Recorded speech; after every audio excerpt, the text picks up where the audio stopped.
महाभारत काल की बात है। एक बार कृष्ण और बलराम किसी जंगल से गुजर रहे थे। चलते चलते काफी समय बीत गया और अब सूरज भी लगभग डूबने वाला था। अंधेरे में आगे बढ़ना संभव नहीं था।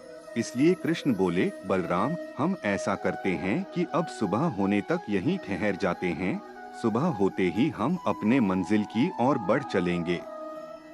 बलराम बोले, पर इस घने जंगल में हमें खतरा हो सकता है। यहाँ सोना उचित नहीं होगा। हमें जागकर ही रात बितानी होगी। अच्छा, हम ऐसा करते हैं कि पहले मैं सोता हूँ और तब तक तुम पहरा देते रहो, और फिर जैसे ही तुम्हें नींद आए तुम मुझे जगा देना। तब मैं पहरा दूंगा और तुम सो जाना। कृष्ण ने सुझाव दिया। बलराम तैयार हो गए। कुछ ही पलों में कृष्ण गहरी नींद में चले गए और तभी बलराम को एक भयानक आकृति उनकी ओर आती दिखी। वो कोई राक्षस था। राक्षस उन्हें देखते ही जोर से चीखा और बलराम बुरी तरह डर गए। इस घटना का एक विचित्र असर हुआ। भय के कारण बलराम का आकार कुछ छोटा हो गया और राक्षस और विशाल हो गया। उसके बाद राक्षस एक बार और चीखा और पुनः बलराम डरकर कांप उठे। अब बलराम और भी सिकुड़ गए और राक्षस पहले से भी बड़ा हो गया।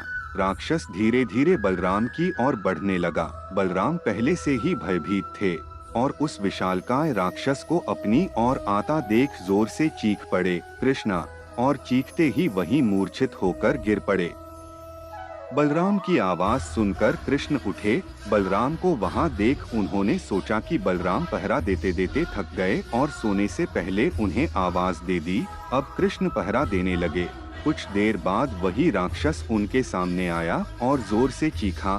कृष्ण जरा भी घबराए नहीं और बोले, बताओ, तुम इस तरह चीख क्यों रहे हो? क्या चाहिए तुम्हें? इस बार भी कुछ कृष्ण के साहस के कारण उनका आकार कुछ बढ़ गया और राक्षस का आकार कुछ घट गया। राक्षस को पहली बार कोई ऐसा मिला था जो उससे डर नहीं रहा था। घबराहट में वह पुनः कृष्ण पर जोर से चीखा। इस बार भी कृष्ण नहीं डरे और उनका आकार और भी बड़ा हो गया, जबकि राक्षस पहले से भी छोटा हो गया। एक आखिरी प्रयास में राक्षस पूरी ताकत से चीखा पर कृष्ण मुस्कुरा उठे और फिर से बोले, बताओ तो क्या चाहिए तुम्हें?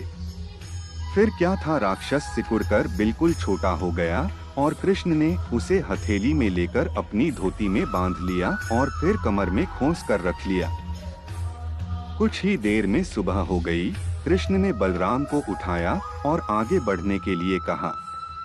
वे धीरे धीरे आगे बढ़ने लगे। तभी बलराम उत्तेजित होते हुए बोले, पता है कल रात में क्या हुआ था? एक भयानक राक्षस हमें मारने आया था। रुको रुको, बलराम को बीच में ही टोकते हुए कृष्ण ने अपनी धोती में बंधा राक्षस निकाला और बलराम को दिखाते हुए बोले, कहीं तुम इसकी बात तो नहीं कर रहे हो? हाँ, ये वही है। पर कल जब मैंने इसे देखा था तो ये बहुत बड़ा था। ये इतना छोटा कैसे हो गया? बलराम आश्चर्यचकित होते हुए बोले। कृष्ण बोले, जब जीवन में तुम किसी ऐसी चीज से बचने की कोशिश करते हो जिसका तुम्हें सामना करना चाहिए, तो वो तुमसे बड़ी हो जाती है और तुम पर नियंत्रण करने लगती है। लेकिन जब तुम उस चीज का सामना करते हो जिसका सामना तुम्हें करना चाहिए, तो तुम उससे बड़े हो जाते हो और उसे नियंत्रित करने लगते हो।